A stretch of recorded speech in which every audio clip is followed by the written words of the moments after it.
Greetings, ladies and metal-gents, and welcome to this narration of the web series The Survivor Becomes a Dungeon. If you're new to the series, there is a playlist listed in the description. And as always, I hope that you enjoy. Chapter 6.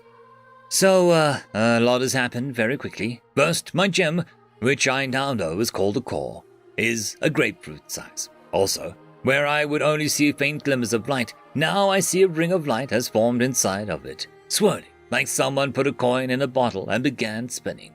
What that means, I do not know. I also learned that magic is a universal norm here.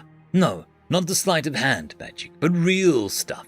Supernatural abilities like flight, telekinesis, telepathy, pyrokinesis, super strength and speed, and all sorts of other things that I could probably only imagine. If you've got the power and the know-how, you can do it. It's fascinating, really, the implications of it all. I'm also starting to understand the applications for it when it comes to my energy, which is called mana. Also, when you see the guts of 1,000 corpses, you've seen them all. Examining the dead bandits from my storage space, I can peer through their skins and insides without tearing them open. Surprisingly enough, in another world, it all sees the same stuff for the most part.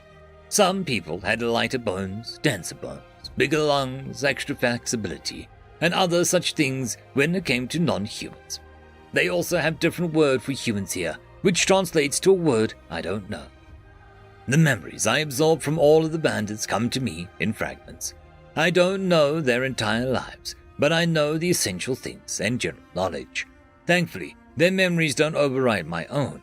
It's like watching a dream. I know it's a dream and can differentiate their memories from mine rather distinctly. I know several new languages, even the languages they use for magic, which isn't all that important to me since I apparently can freely guide mana to do basically whatever I want. There was also something else. Looking over the scrolls I found in the pointy-eared woman's tent, who I now know is an elf, I found a set of orders to set up this ambush to prevent the smuggling of supplies from one kingdom to another. The orders came from an empire further north that bordered the other two territories. The other scroll was a local map.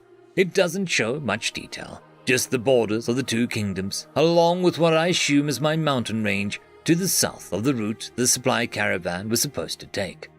Oh, I have a river that comes down from the mountain. That'll be fun to find. From what I can gather of the memories, I have about a day before the caravan arrives, which is fine. I do want to see what all the fuss was about in the end. With all the energy I absorbed, my bubble tripled. While it's mainly encompassing a large amount of open air, I can now access more of the mountain around and below me, which has been engaging in itself. However, I haven't explored much of the outside of carving out the room to experiment with the corpses. I conjure a ball of light, which sustains itself in a solid and mostly enclosed room. Laying out one of the bandits, a human in particular, I pour a small amount of energy into him, going increment by increment until the body begins to twitch and move. Oddly fascinating how familiar the convulsions look as the corpse begins to rise. A shuddering groan emanates from his throat as he slowly shuffles about. The only thoughts I sense are hunger. I wonder what I can use him for, and it's not like I have a use for a zombie power generator. Maybe a mill? Even then, I have no grain nor need for grain. He also is not very fast or intimidating yet.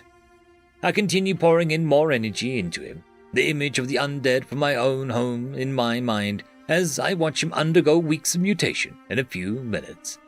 He looks indistinguishable from the monsters that plague my world, and briefly, I'm horrified by what I've done, but only briefly.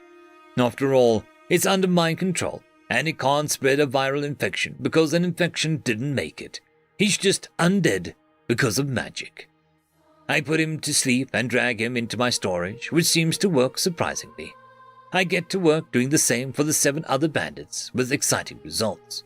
However, I set aside the elf magic user and the bullman, having something in mind for them. For now, it's time to focus on the living. Basti casually strolled back into the chamber with my core, finally returning home after her trip with the bandits. With my newfound awareness and understanding, I can see that she's brimming with potential. Mana just pulsing around her heart, which is where it is for most beings. Basti, In the short time we've known each other, you've already served me well and exceeded every expectation I had about you. I grant you the title of Executioner. Use your magics and skill to cut down my enemies and the scum that dare to even exist. But know this, you are my blade. You strike when I tell you to strike, for I have no use for a blade that lashes out on its own.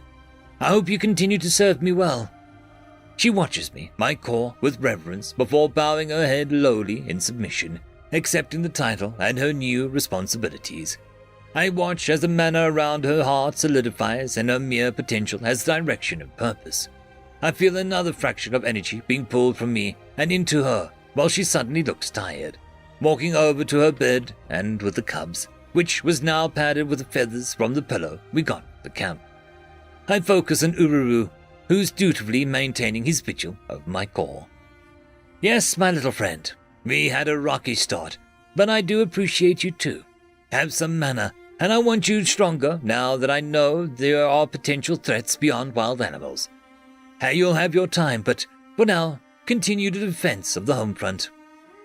Ururu looks up at my core, having been anxiously gnawing on the tip of his tail now, and seems relieved, flashing a scaly smile as he nods before watching the cave entrance from his place on my steps.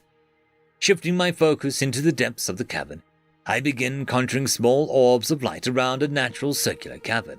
Just create a spooky ambience before gathering the green sphere of light in the middle of the room. With the mood set, I pull the elf magic user out of my storage and pour my mana into her. Her body begins to heal, though, as she convulses, I begin to feel some form of resistance. Almost like a person's soul was worth more than the soul of an animal. It isn't much longer, however, when I feel the change and succeed in my efforts.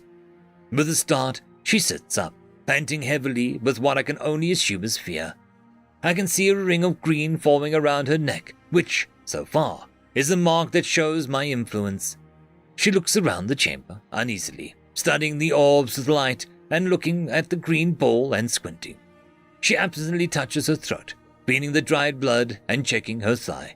Her robes are still torn from where Basti had ripped into her. Where am I?" Her lovely, almost husky voice sounds out. "Is this the afterlife?" "No, not really. I paid a large price to get you back. I have use for you if you are willing to submit." She jumps, hearing my voice in the depths of her mind, and looks around. I can feel her anxiety and fear pulsing out of her, though she acts calmly. "And, who are you exactly?" "Well, I am, my name is, What?